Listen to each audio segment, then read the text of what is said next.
Hey y'all, happy gardening. Well, I apologize for this list being so late. I hope it's still helpful to you with this being almost 10 days into the month. But I do want to share with you what you can plant in the month of May, especially since we're going into the hottest phase of Arizona gardening. Last week, because we're about to roll into the last couple of weeks of school. So last week was all the things, the choir concerts, the band concerts, um, middle school parent orientation. What else did we have? Science fair. Maisie got first place in the science fair. And we also got to spend the week with Noah. He was home from his training school and now he's off to his first duty station. So it really has been very, very busy. So please, again, accept my apologies. So I'm going to chat with you about what you can plant this month. I'm also going to chat with you about some things to think about, things that I'm doing, and give you kind of a quick look around here, even though every day things are kind of changing because I'm shifting and shifting, getting ready for the heat that's coming. So as we get through May and get into June and July, a lot of these things are going to repeat, kind of like they do once we get into that kind of December through February calendar. So we're looking at sunchokes. You can still do basil from transplant, yard long beans, black-eyed peas. That's something that I'm about to do a lot of. I just got some yard long beans. I've never had those before, but it seems like you can cook them in the same way that we make green beans, which is like with fried bacon. So I think that we have a chance of liking those, and I like the thought of maybe them giving me a little bit of shade. And growing up in the South, black-eyed peas were like my life. Like, I didn't really eat green peas. I don't know very many people. You might randomly see them in like a salad, like a church potluck or something, but we ate what is also known as field peas.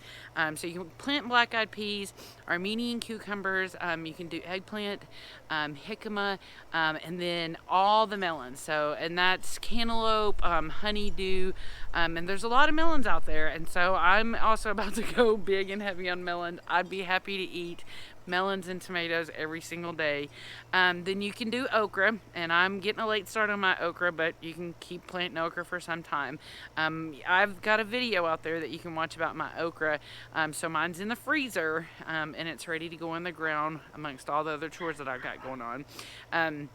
You could still be planting peppers or putting peppers in from transplant. You can also do pumpkins, Rosella hibiscus. My Rosella's been in for a little bit, but it's actually really starting to take off and grow and bush and stuff like that.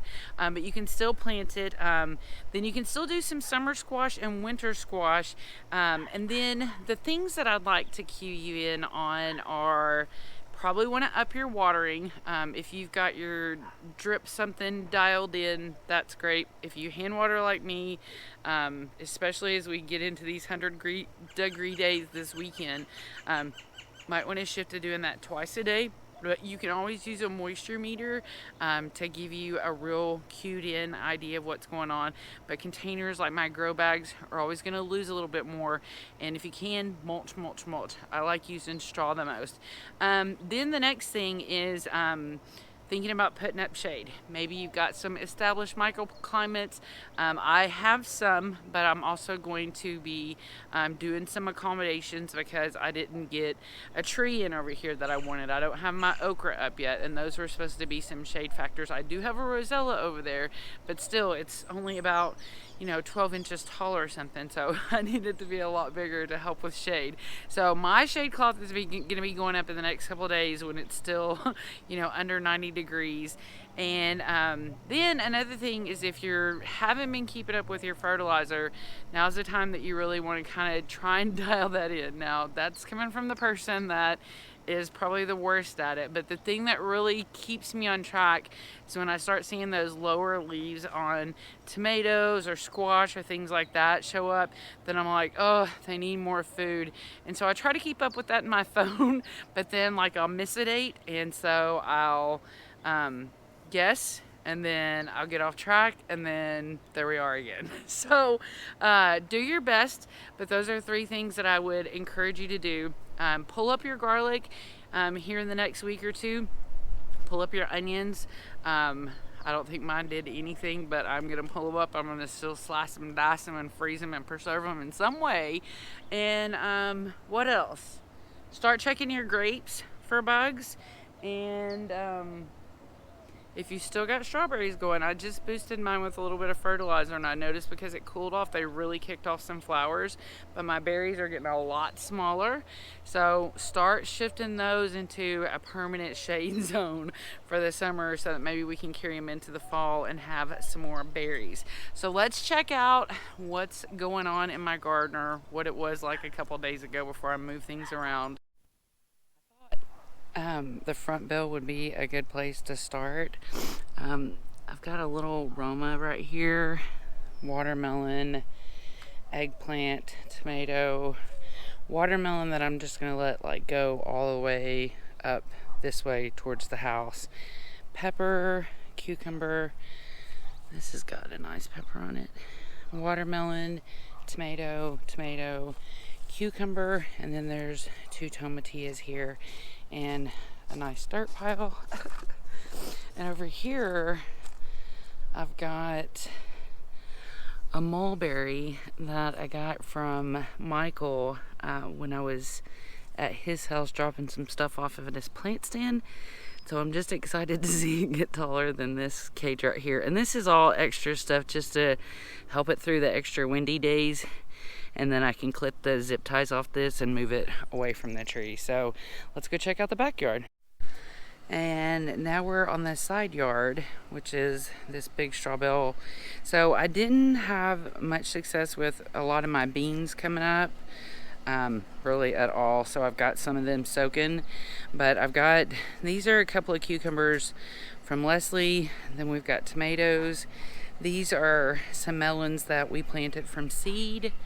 And this is a melon we planted from seed. These are tomato and peppers that I grew. Nothing here. One little bitty melon over there, and then a couple more tomatoes. And then I've got a tomato in the ground over here. And this one was standing up, but it had a little injury because we need to fix this fence. So now that we own things, we have to do all the things. But this somehow or another fell on this. So it's not dead. It's just, you know, it was really tall and now it has no support because it got pushed down. So maybe if I did that, it'd stay up. Nope, it's down. Now, I kind of messed up with these tomatoes. I thought that I was going to be able to kind of extend my magic spot, because that's what that bed is. And it really does great. You know, after like 3, it's total shade over there, so everybody gets a break. I've got a lot of tomatoes showing over here, but at the same time, see, like, look, there's a bunch of Cherokee purples in there. But a lot of these plants are getting kind of crispy, so I'm gonna be shifting them over into this area over here, kind of coming this way from this bed right here, because if you look at these tomatoes, I mean, they get a lot of morning shade. These peppers are huge. All of this, again, you know, gets morning shade, and then it gets some sun. And as I get things binding up this trellis, and even if something doesn't, then I could always put a shade cloth right here that will give this shade. But there's also things like, there's a rosella there, and there's a rosella right over here. So eventually these will be shade partners, pepper, tomato.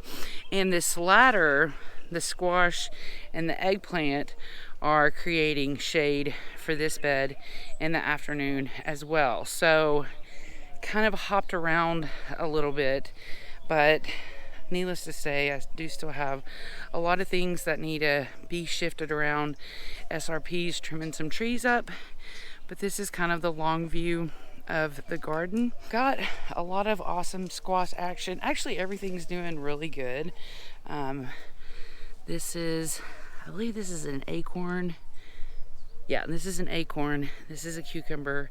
This is a delicata, another eggplant. I think these are zucchinis or yellow squashes.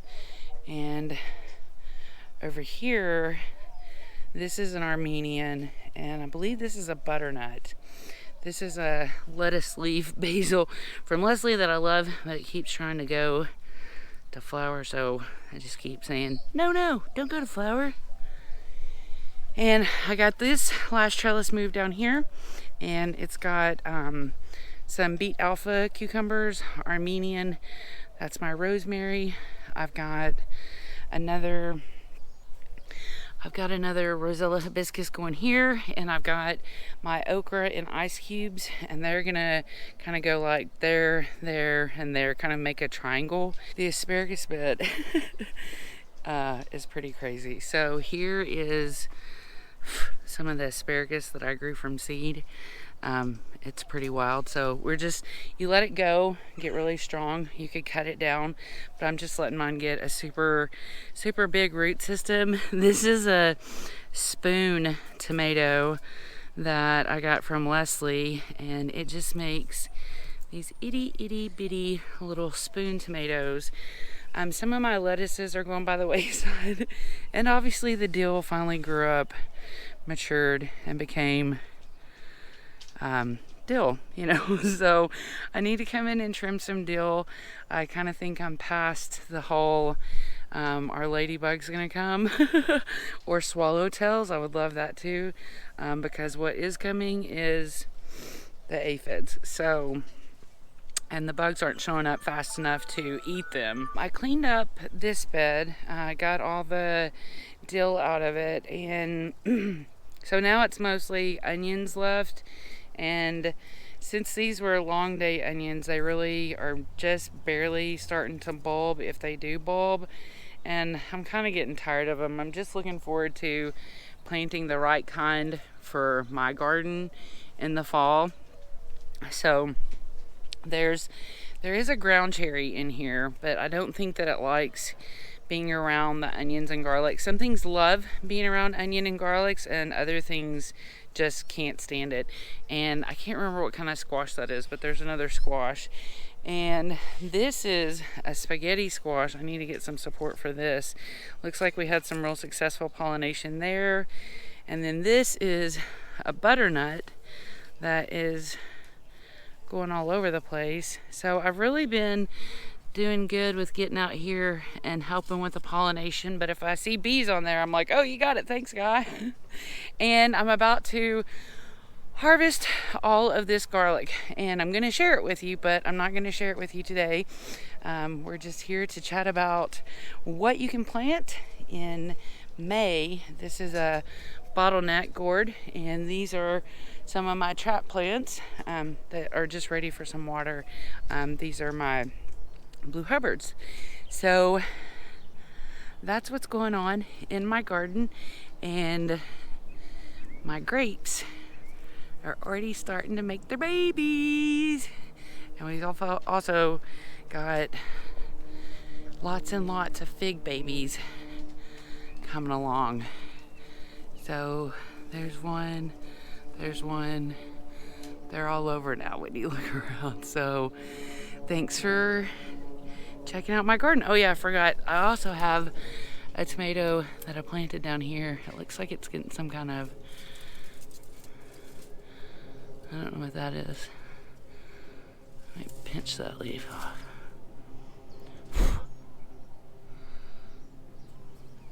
Oh, it's just dirt.